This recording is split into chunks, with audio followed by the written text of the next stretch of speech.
بما ان الجزء الاول من فيديو حكايات مايكل خلى اسئلتكم تزيد اكتر ما كان المفروض انها تقل، والتعليقات اللي اتبدلت من الدعم والمحبه لان فين اغنيه زي بيلي جين او اغاني تانية بتحبوها، فكان لازم مني ان اديله حقه والبي الندى فورا. ونرجع ليكم بالجزء الثاني من اغرب 10 حكايات فنيه لمايكل جاكسون. هتبدا الرحله من قمه الابداع الموسيقي باغاني وصلت رسائل ومعاني لكل البشر، وبعدين هنختم الرحله دي باكتر منطقه مظلمه وغامقه في تاريخه الفني بفضيحه سوني ميوزك وتزييف ألبومه في سنة 2010. فلو انت بتحب مايكل قوي وقلبك ضعيف شوية عايزك تستعد كويس، فاعمل لايك وسبسكرايب ويلا بينا لقائمتنا الأولى. في المركز الخامس أغنية They Don't Care About Us أو هم مش مهتمين بينا، والأغنية دي نزلت في سنة 95 من ضمن ألبوم هيستوري. وتخيل معايا لما الجملة دي تطلع من أشهر فنان على الكوكب تقريبا. الأغنية دي اتعمل لها كليبين مش كليب واحد، والسبب كان الرعب من الرسالة اللي بتقدمها. الأغنية دي فعلا كانت صرخة من مايكل في وش النظام العالمي كله. النسخة الأولى كانت نسخة السجن، ودي الرؤية الأصلية للمخرج العبقري سبايك لي. الأغنية دي اتصورت جوه سجن حقيقي، وكانت مليانه مشاهد حقيقيه لانتهاكات حقوق الانسان والاصحاب البشره السمراء. وبسبب كده شبكه زي MTV اترعبت من الاغنيه ومنعت عرض الكليب بالنهار بحجه انه عنيف سياسيا. ولما قفلوا الباب في وش مايكل ما سكتش طبعا، وعمل النسخه الثانيه اللي هي اشهر لكل الناس، نسخه البرازيل. وهنا بقى تيجي الكوميديا السوداء، ان الحكومه البرازيليه هي كمان كانت حاولت تمنع تصوير الكليب ده لانهم كانوا مرعوبين ان مايكل يوري العالم الفقر او يبوظ لهم السياحه. ولكن مايكل برضه عمل اللي في دماغه واصر ان هو يصوره وسط الناس الغلابه، وطلع لنا كليب الصراحه من ايقونات التسعينيات ولحد الوقت ده. وبرغم كل الدراما دي لما تمر السنين برضو الناس بتكتشف موضوع تاني خالص.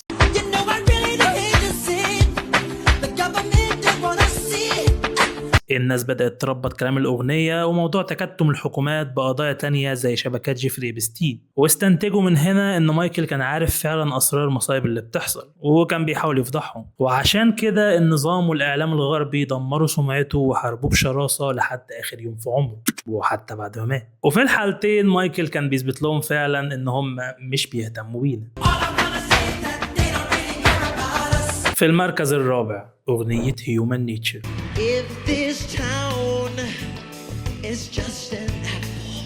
تخيل معايا كده انك بتملك الدنيا دي كلها، فلوس كتير وملايين بيعشقوك وبيصرخوا باسمك في كل حتة، ولكن انت امنيتك الوحيدة في الحياة هي حاجة اي انسان بيملكها، وهي انك تمشي في الشارع بالليل بحرية. دي بالظبط كانت قصة أغنية هيومن نيتشر. الأغنية دي من أرق وأعظم أغاني مايكل جاكسون، كتبت بالصدفة البحتة عن طريق عازف كيبورد اسمه ستيف بوركارو والشاعر جون بيتس. ستيف كتبها بعد بنته الصغيرة رجعت من مدرسة بتعيط وسألته ليه زمايلها بيعملوها وحش رغم إنها عملتلهمش حاجة، فرد عليها وقال لها إن دي طبيعة البشر.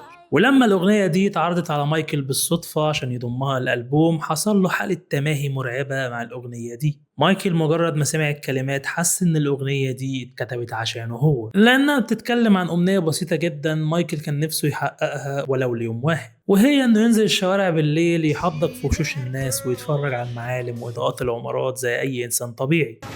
سوري كنت فاكره برتقان، من غير ما يلاقي جيش من الكاميرات بيطارده ومن غير ما الناس تهجم عليه.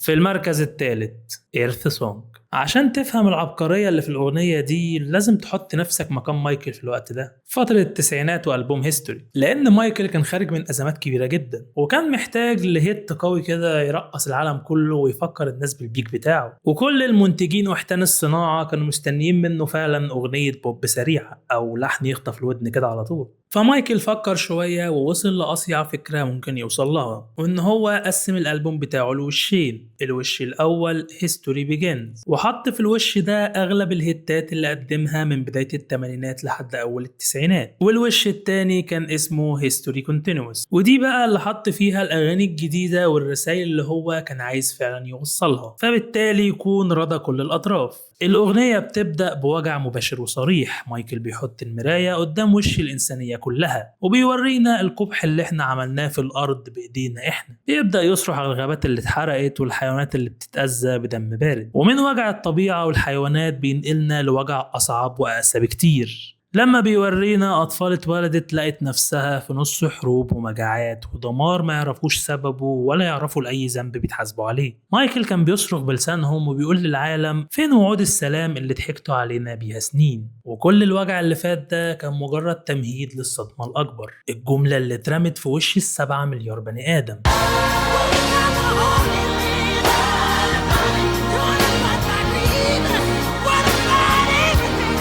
كان عايز يبعت رسالة مبطنة للعالم كله ويقول لهم إن مهما اختلفت أدياننا ومذاهبنا وصراعاتنا السياسية كلنا في النهاية لينا أصل واحد، فاحنا في النهاية مش بندمر بعض لكن بندمر نفسينا. رسالة فلسفية عميقة جدا، في نفس الوقت طالعة من مغني اشتهر بأغاني البوب والرقص والاستعراض. بصراحة الأغنية دي من أقوى الأغاني اللي قدمها مايكل في تاريخه، ويمكن من أكتر الأغاني اللي بحبها له مناصفة مع أغنية المركز الأول. فقولوا لي في الكومنتات لو الأغنية دي بتقدر إنها تبكيكم زي.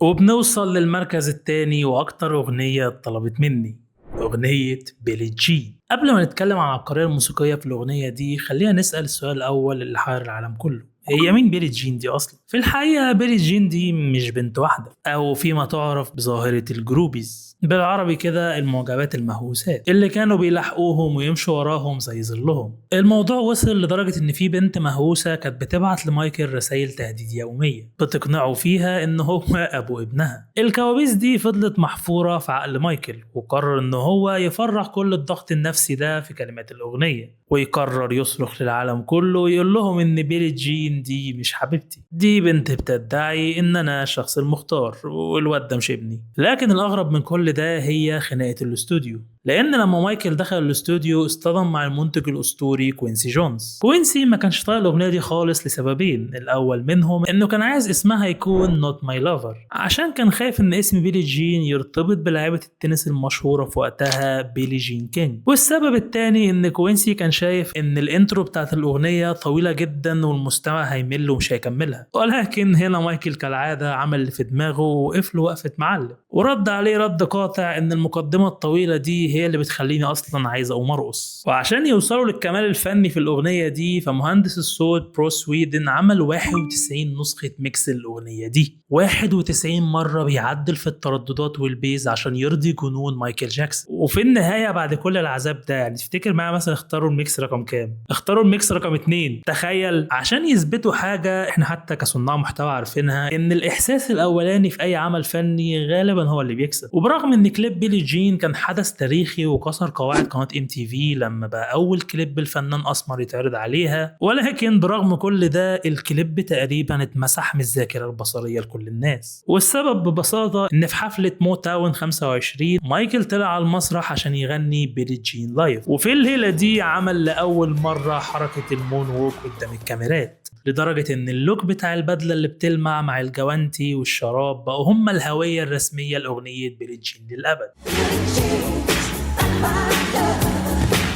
في المركز الأول You Are Not Alone. مش عايزك تستقل بالأغنية دي خالص، لأن دي أول أغنية في تاريخ مجلة بيلبورد تدخل المركز الأول من أول أسبوع، ما اتدرجتش في المراكز. ظاهريا الناس لما بتسمع الأغنية دي بتحس إنها أغنية رومانسية وهادية، ولكن الحقيقة إن مايكل كان بيغنيها من قلب أكتر شعور ضلمة كان بيحسه في حياته، شعور الوحدة. تخيل معايا انك اشهر انسان على كوكب الارض، ملايين بيصرخوا باسمك في كل قارة وفي كل مكان، ولكن لما بترجع اوضتك بالليل وتطفي النور بتلاقي نفسك لوحدك. وفي وسط بحر الوحدة ده بتظهر معاه في الكليب زوجته وقتها ليزا ماري بريسلي، وظهورها معاه ما كانش مجرد استعراض رومانسي، دي كانت محاولة يائسة من مايكل انه يصرخ للعالم ان ايوه انا انسان طبيعي بدور على الدفى والونس بعيد عن كل الاضواء. اللقطات دي كانت من انظر المرات اللي العالم يشوف فيها مايكل جاكسون متجرد من بدلة ملك البوب، مجرد انسان ضعيف جدا في حضن الانسان اللي بيحبها وكان نفسه تكون أم عياله، كأنه بيحاول يمسك في أي حبل ينجيه من الغرق في وسط الوحدة. ولكن للأسف حتى الحبل ده اتقطع بعدين، ورجع مايكل لنفس المكان الفاضي يعيش فيه لوحده مع أزماته. ومشهد زي ده تحديدا لما بنشوفه النهاردة بنحس إنه كان زي نبوءة بصرية لموت مايكل لوحده في هدوء بعيد عن كل الدوشة دي. وعشان كده ومن بعد موت مايكل الأغنية دي معناها بيتقلب 180 درجة، ما بقتش مجرد أغنية بتوصف وحدته، ولكن اتحولت لرثاء عالمي من الجمهور لنفسه. كل كلمة فيها بقت بتوصف حالة عشاق مزيكته، كأنه بيطبطب على كل جمهوره العاشق من بعد رحيله المفاجئ.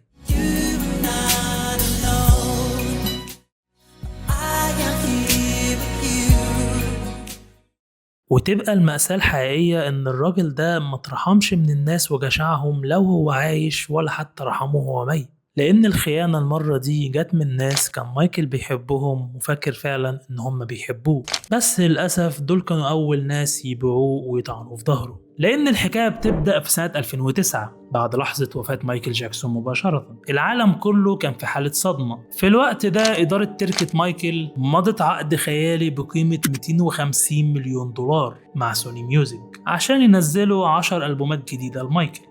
Sony Music has struck a $250 million deal with the estate of the King of Pop. The partners say it's the biggest in recording history. It includes the release of 10 albums over the next 7 years, mixing unreleased material and older tracks. وطبعا انت ممكن تكون عارف رأي مايكل في سوني والشخص اللي كان ماسك سوني. Sony Tommy Mottola. He's a racist and he's very devilish. سوني بتتم الصفقة دي وبتبدأ بالفعل تجهز لأول ألبوم يصدر بعد وفاته واللي اتسمى مايكل 2010.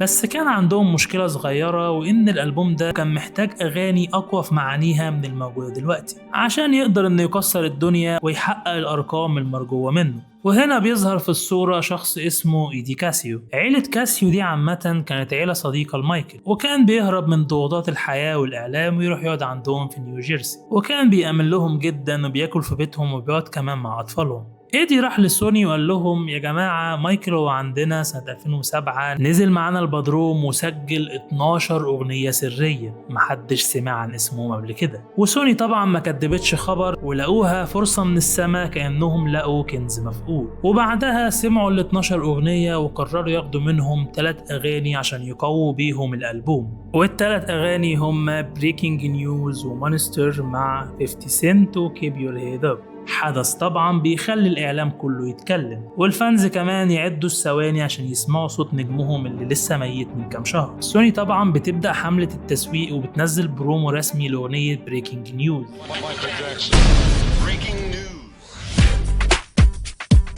الأغنية اللي تقريبا كانوا بيدوروا فعلا على حاجة بفكرتها. الملايين كلهم سمعوا البرومو ودخلت المزيكا ومستنيين بقى يسمعوا صوت مايكل والإحساس اللي مفيش زيه في الدنيا. وقبل ما أكمل لكم دلوقتي فأنا هسيبكم فعلا تسمعوا الأغنية العظيمة دي.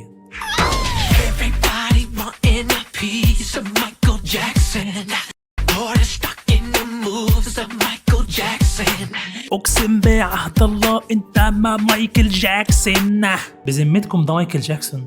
طب بذمتكم دي طريقة سحب الكلام بتاعت مايكل جاكسون؟ دي الفيبريتو اللي العالم كله بيعشقها. الكارثة إن الصوت اللي سمعتوه ده واضح جدا إن هو مش صوت مايكل جاكسون، وراحوا باعوها لسوني بملايين الدولارات على انها صوت مايكل جاكسون. وانا عارف انك هتقولي دلوقتي طب والاغنيتين التانيين، يعني اغنيه زي مانستر دي بيغني فيها مع 50 سنت، ازاي 50 سنت ما خدش باله؟ يعني معقوله شارك في الجريمه دي؟ فانا هقول لك يا صديقي ان 50 سنت كان ضحيه زيه زيك بالظبط. 50 عمره اصلا ما قابل مايكل في الاستوديو. اللي حصل ان سوني واداره التركه بعتوا له التراك جاهز متعمل له المكساج الاحترافي ومحطوط عليه فلاتر بالهبل عشان يقربوا الصوت لمايكل جاكسون. وانت طبعا كفنان لما يجي لك تراك من اكبر شركه انتاج في العالم ومن اداره تركه مايكل الرسميه، مستحيل تقول ان ده مش مايكل جاكسون. وما كانش يعرف انه بيشارك مغني نصاب بيحاول يقلد صوت مايكل جاكسون. وبمجرد ما سوني بدات تروج للاغاني دي، عيله مايكل بدات تصرخ باعلى صوت. ولاده برنس وباريس طلعوا وقالوا ايوه احنا كنا مع ابونا في بيت كاسيو لكن عمره ما سجل اغاني هناك. اخواته كمان طلعوا في كل القنوات وقالوا ان ده مستحيل يكون صوت اخونا، احنا حافظين صوته كويس. طب امال الصوت ده لمين يا جماعه؟ يعني ما حد يفهمنا. طيب الصوت ده لمغني درجه ثالثه اسمه جيسون مالاكي او مالاتشي، ايا كان اسمه ايه، شخص مهمش بيسترزق دايما من تقليد صوت مايكل جاكسون.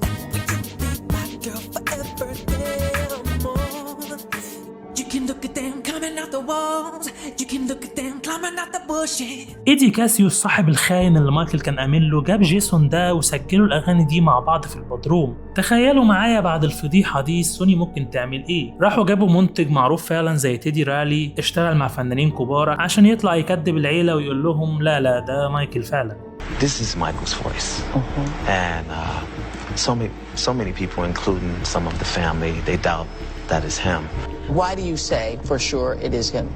Because you can hear the authenticity in his voice and you واكيد احنا دلوقتي فهمنا ازاي كان في نيتهم ينزلوا 10 ألبومات لمايكل جاكسون، في حين اننا دلوقتي في 2026 عدى 17 سنة ولسه ما نزلوش غير ألبومين بس. بمعنى آخر إن الخطة باظت مجرد ما انكشفت. لذلك في واحدة من الفانز عادية جدا اسمها فيرا سيروفا. البنت دي ما قدرتش تستحمل الاستغفال ده ورفعت قضية ضد وحوش الصناعة سوني ميوزك وإدارة التركة وكمان ايدي كاسيو، واتهمتهم بكل صراحة بالاحتيال وبيع منتج مزيف للجمهور. وسوني في المحكمة بدل ما تعترف بعملتها حاولت إنها تخلع بمنتهى البجاحة وتقول إن يا جماعة إحنا زينا زيكم اتضحك علينا. بس فيرا سيروفا والجمهور ما سابوهمش، المحاكم فضلت شغالة سنين وسنين، الضغط بيزيد والفضيحة ابتدت ريحتها تفوح. وبعد ما سوني وإدارة التركة اتفضحوا كليا لكل الناس في يوليو 22 بعد 12 سنة كاملة من بيع الوهم، اضطروا إن هم يمسحوا فعلا ال3 أغاني دول من كل منصات الاستماع عشان يتمسح معاهم تاريخ اسود من الاستغلال لاسم مايكل وتاريخه. القصة دي حقيقي من اكتر القصص اللي حرقة دمي والمؤذية فنيا في حق مايكل، مش سايبين الراجل في حاله سواء كان عايش او حتى ميت. وهل شايفين ان مجرد مسح الاغاني دي بعد 12 سنة من نهدة ده عقاب كافي لشركة زورت تاريخ اسطورة زي مايكل؟ ولا كان المفروض الفضيحة دي تاخد حقها مجتمعيا اكتر من كده؟ احب اعرف رايكم في الكومنتات. الكلام عن مايكل كتير جدا وعمره ما يخلص، تاريخ طويل جدا ما بين اعمال فنية مبهرة وكلام واشاعات عمرهم ما بيخلصوا. فاتمنى لو عجبتك الحلقة دي ما تنساش اللايك والاشتراك عشان تقدر تشوف الحلقات الجاية. سلام.